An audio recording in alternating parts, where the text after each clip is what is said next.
And still, and still, Ilia Topuria garde sa ceinture en featherweight après avoir battu Max Holloway par KO.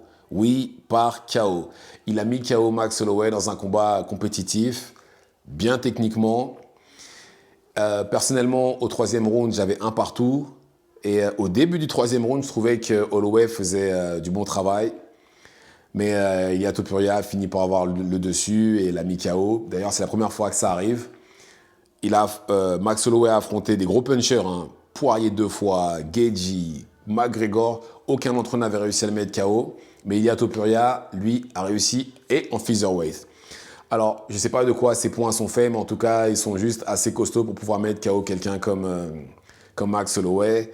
Et puis, bravo à lui, hein. Bravo à lui.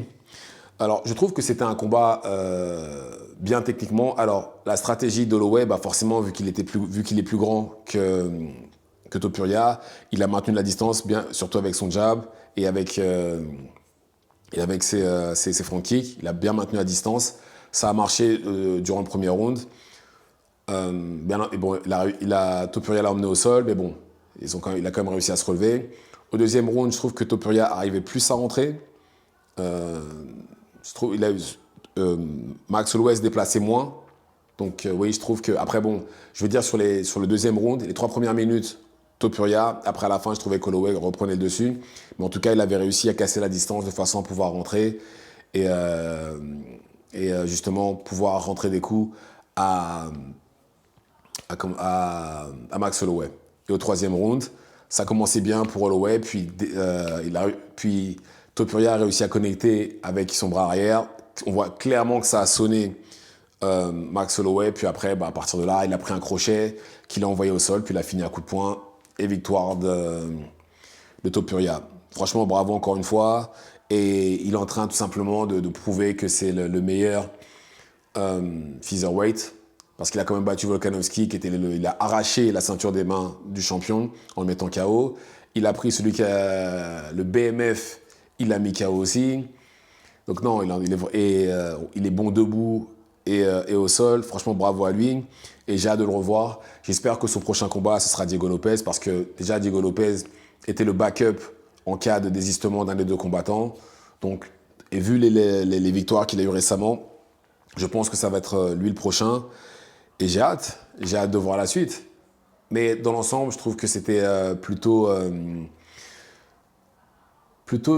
c'était passable. Je ne trouvais pas que c'était une excellente carte. C'était passable, je trouve, parce que ça aurait pu être mieux. Alors, si vous avez suivi mes prédictions, j'avais dit qu'Ankalaev devrait gagner, que ça devrait être un tune-up, que ce serait facile pour lui. Pas tant que ça. Je trouve pas que ça a été facile pour lui. Il a gagné par décision, mais j'ai trouvé que c'était laborieux comme... non, peut-être pas laborieux, peut-être que j'ai sous-estimé Rakic aussi. Peut-être que Rakic a fait de meilleures prestations que ce que je pensais qu'il ferait. Mais en tout cas, voilà, ça ne s'est pas passé comme prévu, parce que moi, je m'attendais à ce que ça se termine par KO, et sûrement entre le premier et le deuxième round. Ça n'a pas été ça du tout. Au contraire, même, je donnerais même le premier round à Rakic, même. Ouais, le premier round, c'est Rakic. Et après... il a pris les deux autres juste derrière. Par contre, Chimaev contre... Non, attendez. Oui, je ne me trompe pas, j'avais dit ça. Oui, voilà, Chimaev. Chimaev contre Whittaker. Là, par contre, j'avais dit que Chimaev gagnerait dans les 2 premiers rounds, ou sinon, ce serait Whittaker qui gagnerait à la décision. Et ça n'a pas loupé. Chimaev a gagné au premier round, et sans le moindre problème, j'ai envie de dire. Bon, Chimaev explosif comme jamais.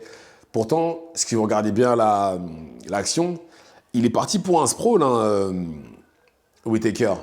Mais le sprawl, je ne sais pas si c'est la panique ou quoi, mais il n'a pas été assez rapide pour vraiment compléter le sprawl, sinon il l'aurait eu.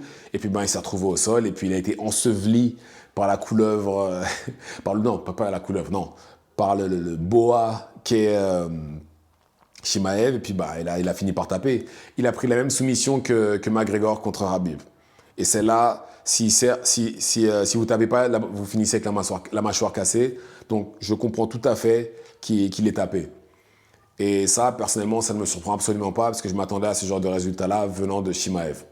Mais bon, en tout cas, j'insiste. Après, les autres combats, Charapoutine, Charapoutine, et bon, même si je trouve que qu'il a un peu galéré contre son adversaire, mais il a rentré un KO magnifique. Magnifique le KO de Charapoutine. Double, je sais plus comment ça, reverse. Double reverse, dodo. Donc voilà. En tout cas, bon, la soirée elle est terminée. La soirée UFC, pardon. J'espère que vous avez apprécié les combats en soi. Et dites-moi ce que vous en avez pensé dans les commentaires. Et c'est tout pour moi.